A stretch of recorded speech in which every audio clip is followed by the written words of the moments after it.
Est-ce que vous pouvez nous dire en quoi l'identité est essentielle pour avoir des registres légaux fiables et pour lutter contre les fraudes, le blanchiment et le financement du terrorisme? L'utilisation massive des données personnelles dématérialisées génère de plus en plus de la fraude identitaire, des usurpations d'identité, qu'elles sont de plus en plus répandues. On sait en préparant cette table ronde que 34% des Français ont déjà subi des usurpations d'identité. On estime entre 5 et 10% les documents d'identité qui sont produits pour ouvrir des comptes en banque ou obtenir des prestations sociales. 5 à 10% de ces documents seraient des faux. Donc fausse identité, fausse domiciliation, faux documents bancaires, fausse attestation notariée. Je pense que chacun des greffiers qui sont présents aujourd'hui dans cette salle ont été confrontés à la fraude lors des formalités des entreprises. J'aime à dire que les greffiers de la juridiction commerciale, future d'ailleurs juridiction des activités économiques, que le greffier est l'officier d'état civil de l'entreprise. Sa mission quotidienne est de contribuer à la transparence de la vie économique et à son corollaire, la sécurité juridique des actes qu'il délivre.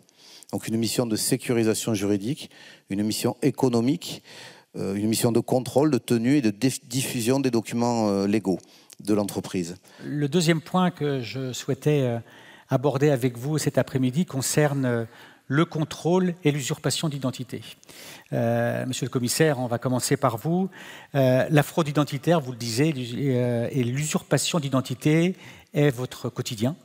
Est-ce que vous pouvez, cet après-midi, nous présenter les grands types de fraudes que vous avez identifiés? Je vais quand même parler un petit peu de fraude documentaire pour vous donner les deux tendances lourdes en fraude documentaire. Faire de la fraude documentaire en France, en franco-français, c'est simplement inepte. Il faut le faire au niveau européen, voire mondial, parce que la plupart des documents sont désormais fabriqués à l'étranger, et souvent au-delà de l'Union européenne, d'une part. La fraude à l'identité, encore une fois, elle a aussi l'avantage, quand vous usurpez une identité, elle permet aussi d'obtenir par les organismes sociaux tout l'arsenal des avantages sociaux. Deuxième process d'usurpation d'identité, c'est ce qu'on appelle en anglais look-alike, en français imposteur, qui consiste à voler un document authentique ou à utiliser un document authentique en n'étant pas le titulaire exact le titulaire du document. Le porteur ressemble au titulaire légal du document et l'utilise pour des activités illicites qui peuvent être, notamment pour vous, créer une société. Quels sont aujourd'hui les moyens dont disposent les greffiers des tribunaux de commerce pour contrôler l'identité au moment de l'immatriculation, mais aussi pour contrôler les actes des sociétés? Le greffier va effectuer plusieurs types de contrôles.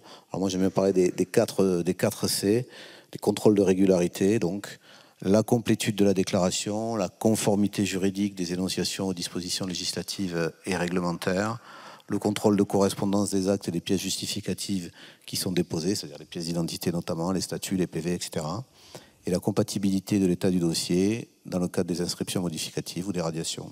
Ces contrôles sont très importants évidemment pour la sécurité juridique, car c'est bien le greffier qui, par ces contrôles, a la charge de l'attribution de l'identité, de la personnalité morale de l'entreprise. Ça, c'est les nouveaux cabis d'Infogreffe. On parlait des fraudes sur ces documents qui sont certifiés par le greffier.